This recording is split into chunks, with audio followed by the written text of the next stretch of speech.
देखिए, आजकल आप किसी भी सुपरमार्केट के आयल से गुजरकर देखिए, लगता है जैसे किसी बैटलफील्ड में आ गए हैं।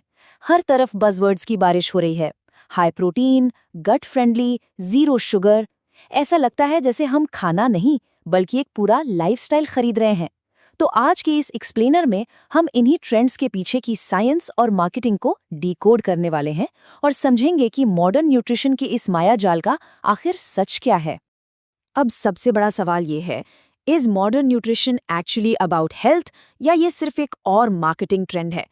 सोचिए जरा, एक वक्त था जब खाना सिर्फ जिंदा रहने और पेट भरने का जरिया होता था। Simple right?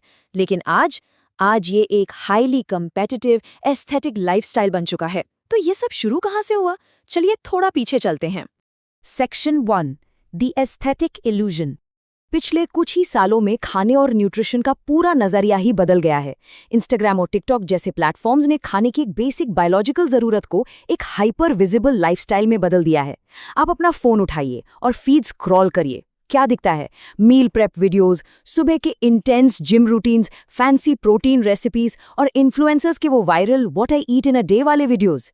ये सब इतनी तेजी से आता है कि आपका दिमाग लगातार न्यूट्रिशन के बारे में सोचने पर मजबूर हो जाता है। इन इन्फ्लुएंसर्स ने एक ऐसी मैसिव लहर पैदा कर दी है जिसने न्यूट्रिशन अवेयरनेस को लिटरली एक नए लेवल पर पहुंचा दिया है। Moving on to section 2, the cult of protein. तो आखिर प्रोटीन का इतना दबदबा क्यों है? साइंस इसके पीछे बिल्कुल क्लियर है। प्रोटीन डायरेक्टली फिटनेस से जुड़ा है। ये मसल ग्रोथ में सीधी मदद करता है, वेट लॉस को सपोर्ट करता है और सबसे जरूरी बात, ये लंबे समय तक पेट भरा हुआ महसूस कराता है। फूड कंपनीज इस बात को बहुत अच्छी तरह समझती हैं। उन्हें पता है कि आजकल हर कोई हर जगह बस प्रोटीन ढूंढ रहा है। और इस ऑब्सेशन का नतीजा क्या निकला? एक तरफ आपके नॉर्मल एवरीडे स्नैक्स हैं और दूसरी तरफ वही सेम स्नैक्स, बस एक हाई प्रोटीन लेबल के साथ। फूड कंपनीज ने basically chips, cereal bars, yoghurt और यहाँ तक कि डिजर्ट्स पर भी हाई प्रोटीन का थप्पा लगाना शुरू कर दिया है ताकि इस हाइप का पूरा फायदा उठाया जा सके। हमें लगता है कि हम कुछ बहुत हेल्दी चुन रहे हैं, पर सीरियसली क्या वाकई ऐसा होता है? अब आते हैं तीसरे ट्रेंड पर, इनसाइड द गट माइक्रोबायोम। तो आखिर ये गट माइक्रोबायोम है क्या भला? देखिए, हमारी आंतों के अंदर यानी गट में खरबों बैक्टीरिया होते हैं, लिटरली ट्रिलियंस ऑफ बैक्टीरिया। ये सिर्फ खाना पचाने का काम नहीं करते, बल्कि बॉडी के कई अहम फंक्शंस को चलाते हैं। ये माइक्रोस्कोपिक बैक्टीरिया हमारे सर्वाइवल के लिए बेहद जरूरी और शक्तिशाली हैं। एक तरह से ये हमारी बॉडी का इंजन है। और रिसर्च लगातार ये बताती है कि गट हेल्थ का असर सिर्फ डाइजेशन तक लिमिटेड नहीं है। ये हमारी मेंटल हेल्थ को कंट्रोल करता है, हमारे मूड और एनर्जी लेवल्स को इन्फ्लुएंस करता है और यहाँ तक कि इम्यूनिटी यानी बीमारियों से लड़ने की ताकत को भी मजबूत बनाता है। साइंटिस्ट्स अब पूरी तरह मानते हैं कि हमारा गट हेल्थ हमारी ओवरऑल वेलबींग का एक सेंट्रल कंट्रोल रूम है। Crazy right? और इसी साइंस ने जन्म दिया है गट हेल्दी फूड्स के एक नए ग्लोबल ट्रेंड को। आजकल मार्केट में योगर्ट, किमची, कंबूचा, केफीर और तरह तरह के फर्मेंटेड फूड्स की डिमांड आसमान छू रही है। दुनिया भर में लोग अपने वेलनेस को हैक करने के लिए इन प्रोबायोटिक फूड्स पर पूरी तरह डिपेंड हो रहे हैं। हर किसी को लगता है कि इन्हें डाइट में शामिल करने से उनकी पूरी सेहत मैजिकली सुधर जाएगी। पर यहाँ एक कैच है। ये ले जाता है हमें फोर्थ सेक्शन की तरफ, the dark side of marketing. एक कड़वा सच बताऊं, ऐसी बहुत सी फूड कंपनीज हैं जो हेल्थ मार्केटिंग का सहारा लेकर ऐसी एक्सपेंसिव चीजें बेचती हैं जिनकी शायद हमारी बॉडी को असल में कोई जरूरत ही नहीं होती। फूड इंडस्ट्री ऑपर्च्युनिज्म पर चलती है।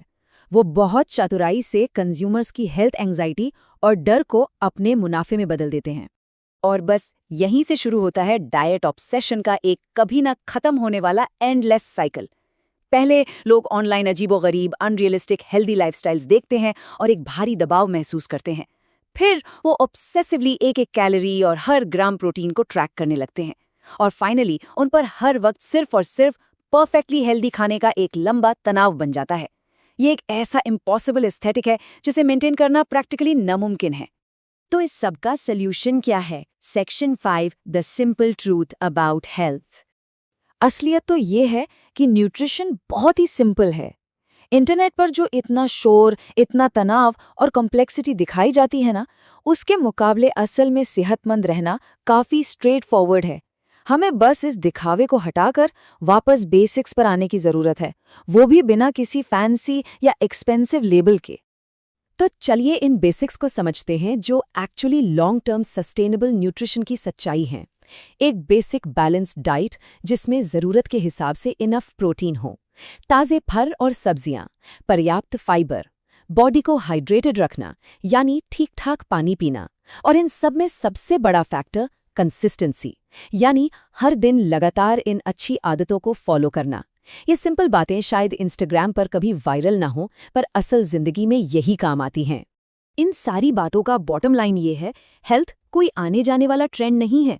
ये कोई ऐसी चीज़ नहीं है जिसे आप किसी महंगे पैकेज में इजीली खरीद लें। ये एक लॉन्ग टर्म लाइफस्टाइल है जो बैलेंस और ऐसी आदतों पर टिका है जिन्हें आप जिंदगी भर बिना किसी स्ट्रेस के निभा सकें। डेली लाइफ में चुपचाप और लगातार किए गए छोटे छोटे बदलाव ही असल मायने में ट्रू वेलनेस लाते हैं। तो आज के इस एक्सप्लेनर के आखिर में ये एक ऐसा बड़ा सवाल है जिस पर गौर करना तो बनता है। आज के इस दौर में जब हम लगातार धड़ाधड़ नए हेल्थ प्रोडक्ट्स खरीद रहे हैं, तो क्या हम वाकई अपनी सेहत खरीद रहे हैं, या फिर क्या हम बस अनजाने में एक ऐसी मार्केटिंग मशीन को फंड कर रहे हैं जिसका कोई अंत नहीं है? इस बारे में ज़रूर सोचिए। उम्मीद है इस एक्सप्लेनर ने न्यूट्रिशन और मार्केटिंग के इस केओटिक शोर में आपको थोड़ी क्लैरिटी ज़रूर दी होगी। मिलते हैं अगले डीप डाइव में।